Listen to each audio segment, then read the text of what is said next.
This nigga told me he thinks about basketball. Yes, man. This is ridiculous, man. Ridiculous. Oh, I don't like that. Oh, I hit the wrong button. All right, man. I'm sorry, man. Let's go ahead and get into our first subject, man. Let's see. Let's roll the dice. Pun intended. What I got for y'all? Girls, and I advise you don't hit women. That was my last time ever doing that. Even if they do make you mad or make me mad, I promise I won't do that again. I told my mama that I won't do that again. What's your most embarrassing story from school? I think I slammed like this big girl, What like in second grade. She was like a bully. How many memories you got that you can't remember what night you slammed the big girl in school?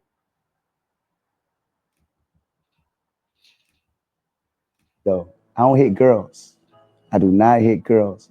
And I just got outraged and I snapped and I like lifted up and I like slammed her. Yeah, I was embarrassed of that because everybody was laughing and stuff. But I don't hit girls, and I advise you don't hit women. That was my last time ever doing that. Even if they do make you mad or make me mad, I promise I won't do that again. Fam, Kendrick is from our era. He is from the politically correct era. Even at this moment, he knew he was untouchable. A nigga just got up there and said that I've been beating on women since I was in second grade. I have to say, young boys for the most part, most young boys, unless maybe it's their sister or a relative, most young boys are not really going to fight girls or get vicious. Now, it's one thing if they try to beat them up, because he didn't say that she tried to beat him up. He just said he was outraged. That could have meant anything. You know what I'm saying? That could have meant this could have been a dispute over anything. Right? But I have to say, the little boys that weren't afraid to hit girls, them niggas was different. He said he didn't say he pushed her or nothing like that. He didn't say, yeah, so you know, she was trying to beat me up and whatnot, so I had to defend myself. This nigga said he body slammed her. He said he been suplexing chicks. Let me find out he was in there suplexing with me, yo.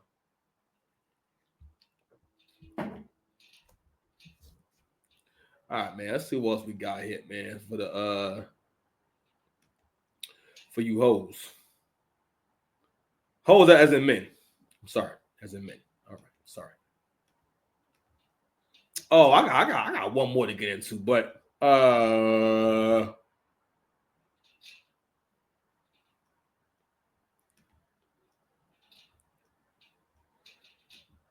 nigga Drake is about to be in full villain mode. Okay. Tell me why Drake. So since Santana, Joe Budden's ex, all right. It seemed like in 2025, Drake is going for light skin supremacy and light skin accountability. Okay. He is doing rich nigga chess moves, and I'm not mad about it. I want to see your ball. Because this right here screams, I got enough money just to waste it. Okay. So I have never heard of Tataiannas before, but apparently this is a place where they have where two people can run up a bill for $600, and I'm not hating on that. I just don't want these broke chicks on Instagram and TikTok to see these things, and now create a new imaginary standard of if he's not taking the Tataiannas on your first date, you need to dump him. Even though that era is over because dating is done. You curmudgeons, all right, have effectively ended dating to the point where you know how desperately men want female affection. Men want female affection to the point where other men had to start telling other men not to raise other men's kids, and a lot of us are still going to do it because for the most part, men are giving. Don't get me wrong. I'm not saying they're going to treat your kid the absolute best, but again, obviously, throughout time and space, it's been demonstrated that men will deal with women with kids. But what started happening was the previous generation of men, if they dealt with a woman with kids, she knew that she had. It's not that she had. It's not a negative thing. It's just that most women with kids, especially if they're overweight and they're older, they don't have access to the very best men. So a lot of times it's the combination of what kind of men women are attracted to, because we gotta keep it that way. Women are more attracted to these bad boy types or whatever archetype you have in your head that's a problematic dude.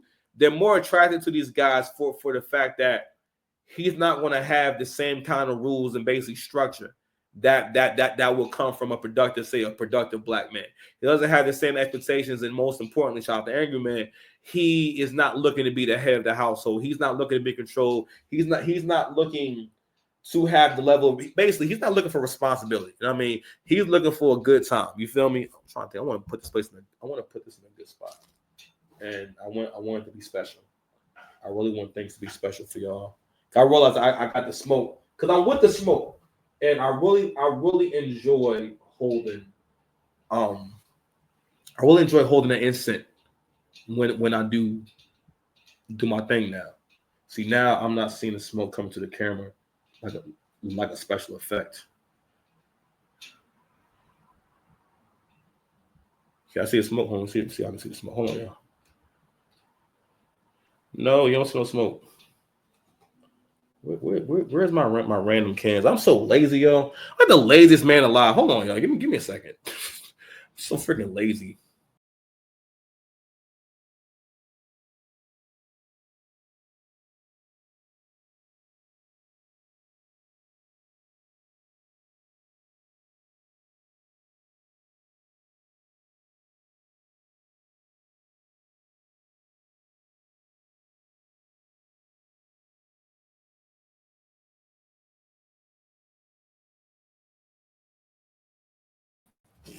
All right, I'm back. There we go. All right, cool. So now you see the smoke hit me in the face. You understand? Move this joint over here. There we go. I like that. I like that. Mm-hmm. I like that. I'm more good than when I started. Shout out to the baby. So, yeah. So Drake and Party Next Door paid for everyone's dinner at this expensive ass restaurant. Man, listen. Shout out to all the brothers that was in the building. You know what I'm saying? Because we don't keep it a thou wow. Men do all this Valentine's Day shit. This is such a testament to how much men really fuck with women. Men really like women to the point where we have a whole this really was also the holiday where you would get a man or a relationship would start. All right. Listen, the men shout to AC. AC said we're doing a lockout. So the men are going to have to hold out for about three or four Valentine's days. Okay. But also, like I said before, shout out to the men that was in the building for this right here. All right. Because a lot of niggas in there that was in there spending their last. Well, that's a good chunk of change. You know how much money you got to be making to be able to go to a restaurant where the bill could be $500-$600 and a big deal. That's a big deal for anyone. All right, a $5 bill is a big. Even if you're making a few $100,000 a year, a $500 bill to go out to eat is a big deal.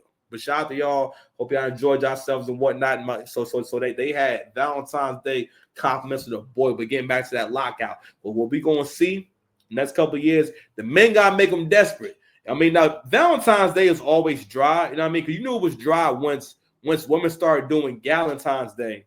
You know what I mean? And you know. And so on and so forth, and basically trying to turn every holiday that revolves around family getting together and lovers getting together, or a celebration of love between men and women, is now turning into like a girls and their gay friends kind of gathering. You know what I mean? And you just taking L's. You know what I mean? And it shows that y'all really are not able to deal with the ramifications of what y'all have. You know what, man? You know what? It's what's being done out here. It's on a nightly basis. I hope the world can see now what's really going on out here, because it's getting ridiculous. It's really ridiculous. Yes, man. This is ridiculous, man. Little ninja. I see you, little crusty ninja.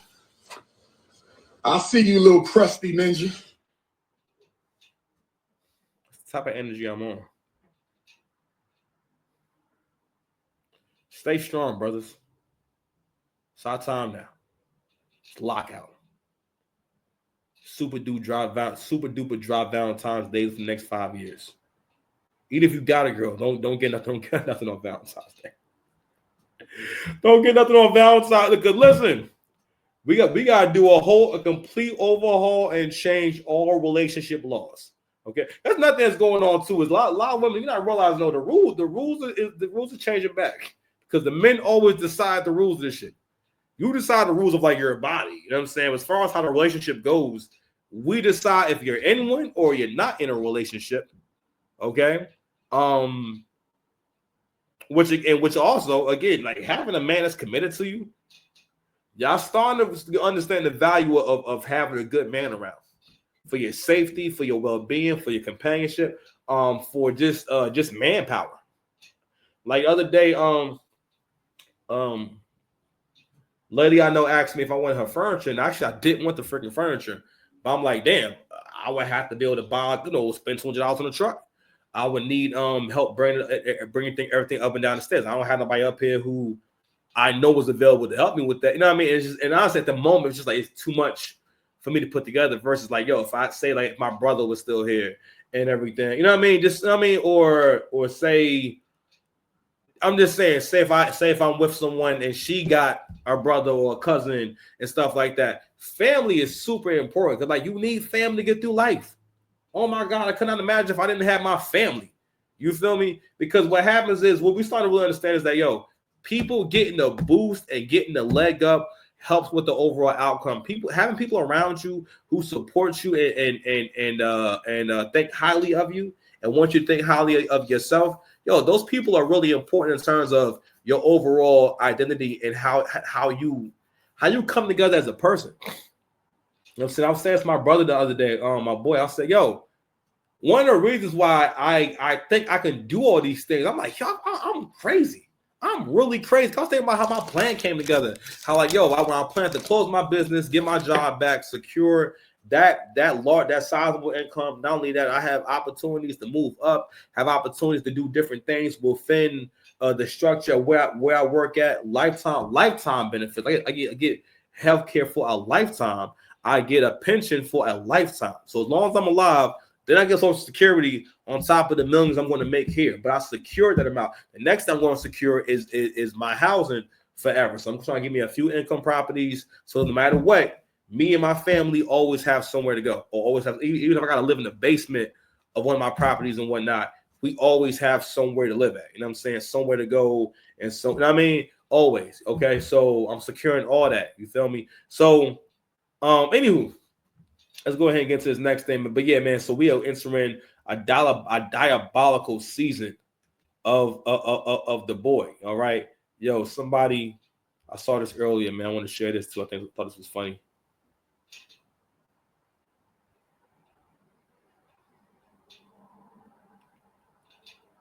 I just saw, oh yeah. Fair use. So someone throws a DeMar DeRozan jersey back. I'm sorry, Drake throws DeMar DeRozan jersey back into the crowd. So I guess I don't know if that was planned or not, but that's one person on the long list of people who he had. I'm sorry. Oh my bad. I didn't show you the video. My bad. Oh, my bad. Fair use, y'all.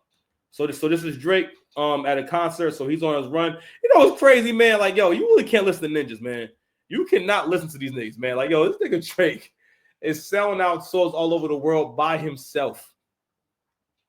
Whenever artists almost never want to share a tour. The fact that you see SZA going on tour with Kendrick, that's to make sure the ticket sales go up. Because he's not able to sell out. He's not able to sell out those kind of big venues by himself. Even the Super Bowl performance was also more so about promoting SZA. And shout out to SZA, listen, because she's from Jersey and she be wilding and she is, I think, insane, but I still rock with her and whatnot, and I still support her because I'm like, listen, it's always dope to see a superstar come out of New Jersey, and I think in a lot of different ways too. That's another conversation about.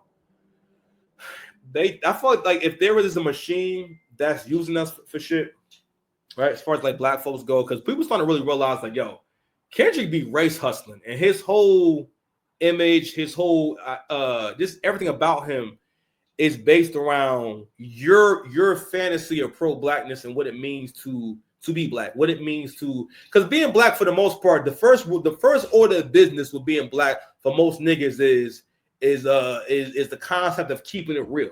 All right, or basically the concept of this is how black folks think. This is what we think is cool. This is what we think is not cool. So, for example, I always use the example of when I came from going to a suburban school for a couple of years and basically a diverse population and everything, where it's Jewish kids, black kids, white kids, Spanish kids, all types of children, you know what I mean?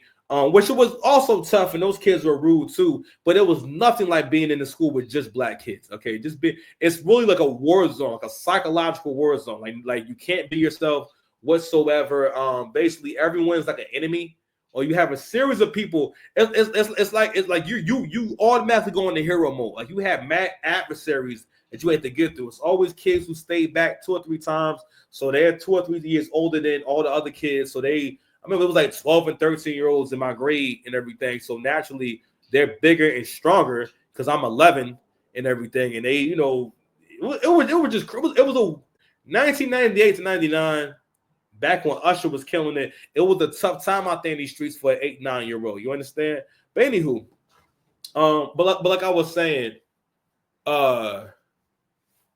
the environment matters so much, you know what I'm saying? But going back to people's ideas of what blackness is, I remember being told that I need to not speak so clearly. No, don't speak. Basically, I sound white. I don't sound black enough, and they're going to mess with me because I don't sound black. Because basically, being black, and more, we're starting to realize that being black, y'all associate being black with trying to glorify the worst parts of yourselves. Because what we see with black folks in elevated positions, especially like Jasmine Crockett, is trying to bring the hood or that hood mentality into spaces that it doesn't belong in. All right. And what's going to start happening is y'all going to stop getting these opportunities. Black women are going to stop getting these opportunities because this is what black women are becoming. You are on the highest platform in the country, and you're supposed to represent for us. And every time I see Jasmine Crockett, she's talking like she's on a blog. She up there. She had the damn there. She like Tasha K with no curse words.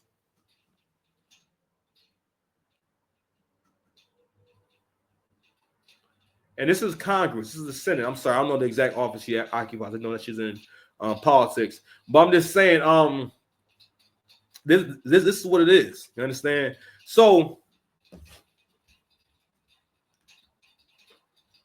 Going back to the situation with Drake and DeMar. DeMar was, I'm sorry, I'm at the point of the fact that DeMar was in the Not Like Us video. All right. And this is what went on here is going to kind of connect to what I'm going to talk about with Angry Man and Kevin Samuels and my thoughts on the situation. So MTR spoke on a point that Myron Gaines made about Kevin Samuels and everything, right? And we're going to get to that later, but but we got to also make sure we cover this Drake news. Got to get these views. Yo, we got mad new subs last week, yo. Like mad new subs. Like I never seen the channel get. I think we got like 20, like 20 new subscriptions within like a couple of days. I've never seen that. So the momentum of the channel was growing. Thank you guys so much for being a part of that, man. You still watching the video? Please like, share, and subscribe, man. So we get inside our Drake news. You feel me? Shout out to the boy. So let's get to this other point, man. What else I got here for y'all? You know what? I think I have it here on Twitter in my bookmark, y'all. And we can get into this.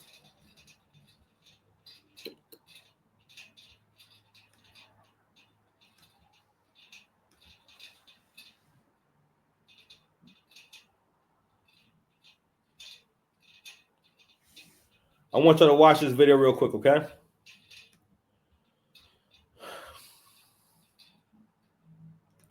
So, what you guys is witnessing is the power of black men, okay? every black baby born worth $1 billion. So this individual is on Apple Music, and no matter what letter they put in, Kendrick Lamar is the first artist that comes up, no matter what. Not even 2 letters, just any letter. Any letter. Kendrick is the first thing that comes up. You know what I'm saying? And not like us.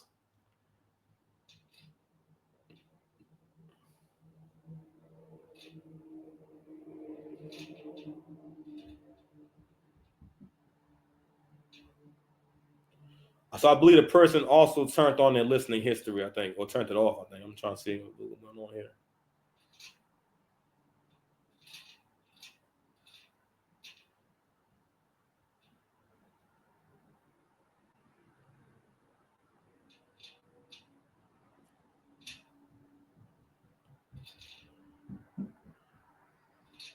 All right, so we have that one, right? So that one is so more people, because people are starting to get tired of this whole thing.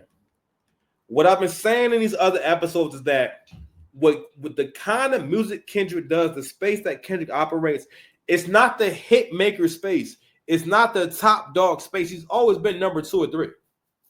Always.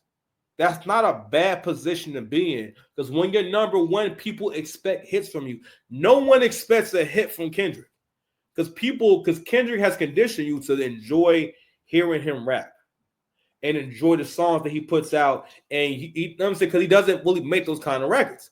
Nothing's wrong with that. But again, that's possible because you have a Drake. And you're not looking at him to provide you the music to dance to, the music to live your life to, and whatnot. He can kind of do what he wants to do, right? And for the most part, again, I like Kendrick for the overall effort he puts into a verse and the heart he puts into it, which is why GNX doesn't translate, is because you're not. I like Kendrick when he raps his little heart out. I don't like Kendrick when he rapping sexy and rapping cool. So much sexy rapping and rapping cool on GNX. And on top of that, it just sounds like you just did that in one day. Which I'm not mad at that. You're not that kind of rapper. You are, and he's not really necessarily intricate. He say a lot of words at one time, and he's dope with the cadences and switching up the cadences. That's his shit. You know what I'm saying? So I'm talking about the overall effort and the technical skill he puts into a verse. His verses are not dope off of swag. All right. If anything, Kendrick is mad experimental. So I said to say this. Kendrick, in so many, he parallels the experience of Black women in dating and in America in so many different ways. Because for one, what we also seeing is Kendrick fans ruin him because they didn't make it a point to hold him to a high standard. After Mr. Morale, niggas should have said, yo, Mr. Morale wasn't it. Because that joint ain't had no joints on it. But by that point, you're conditioned to be okay with Kendrick giving you a whole album, and you only can, it's 22 songs, you only can listen to like 3 or 4. I like N95, Rich Spirit,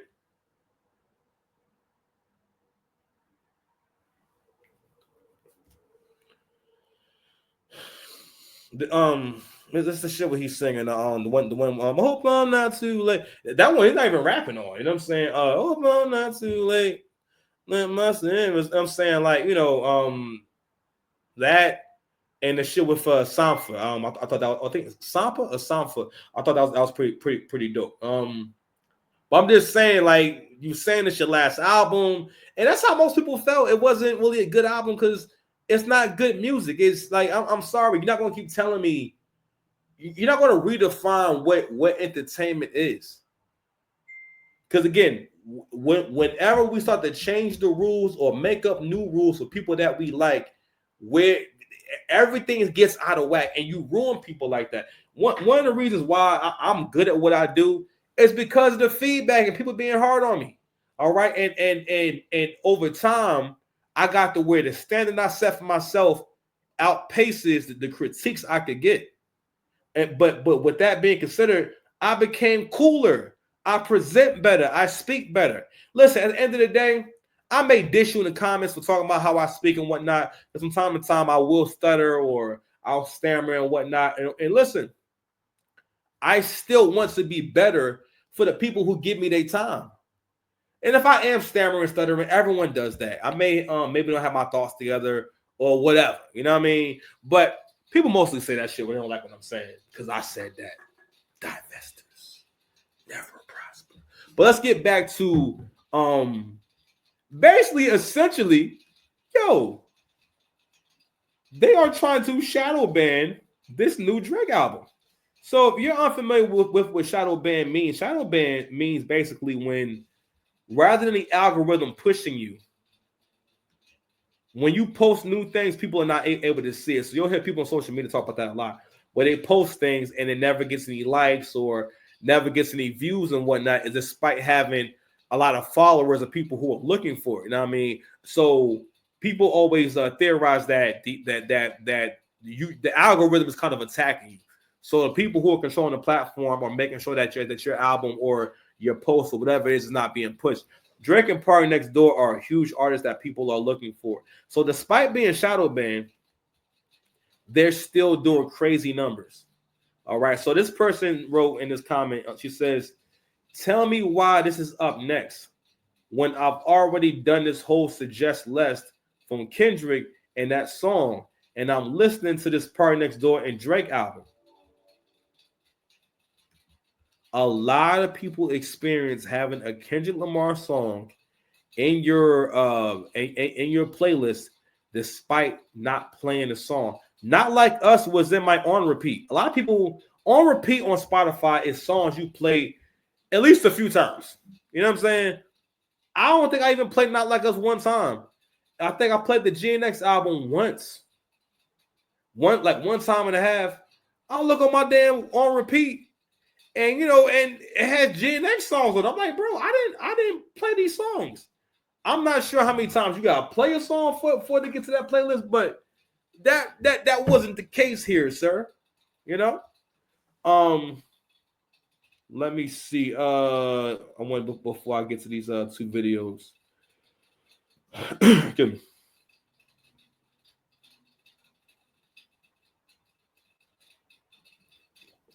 So somebody made a really good point about UMG is going to miss Drake. One of the biggest artists in the world dropping an album with just a couple of IG posts as the album rollout still goes number one. Compare that to what they're spending on the other guy to make him look bigger than what he is. Pause. So I don't know if y'all catching on to the power of that statement. There are millions of dollars that are put into marketing to make sure people know that an album is coming out. So to get excitement, to get people talking, right? And I think I said it before, and Angry Man was saying it too. More and more and more, this whole thing is looking like a plan. I have no doubt in my mind that that Drake knew what he was getting into. Drake been going through this negotiation with UMG. He knew how y'all was going to act with Kendrick. I think Drake know how y'all was going to handle Kendrick. Did y'all really think that Drake was thinking that, so I'm going to get into it with Kendrick and everyone's going to be on my side? He knew y'all wasn't going to be on the side, or a lot of people were going to try to support Kendrick just for the sake of his demise, right?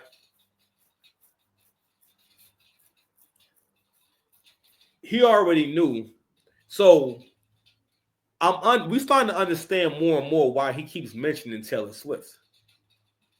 So kind of find out the guy who produces for Taylor Swift actually produced a lot of this GNX album right here.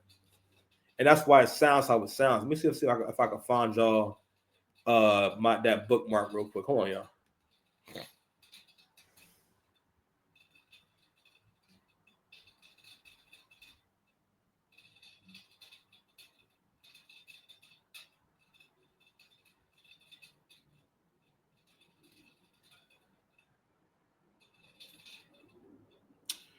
Oh my gosh, I cannot find it. It might be my Twitter. Let me see if it's my Twitter bookmarks. Hold on, y'all.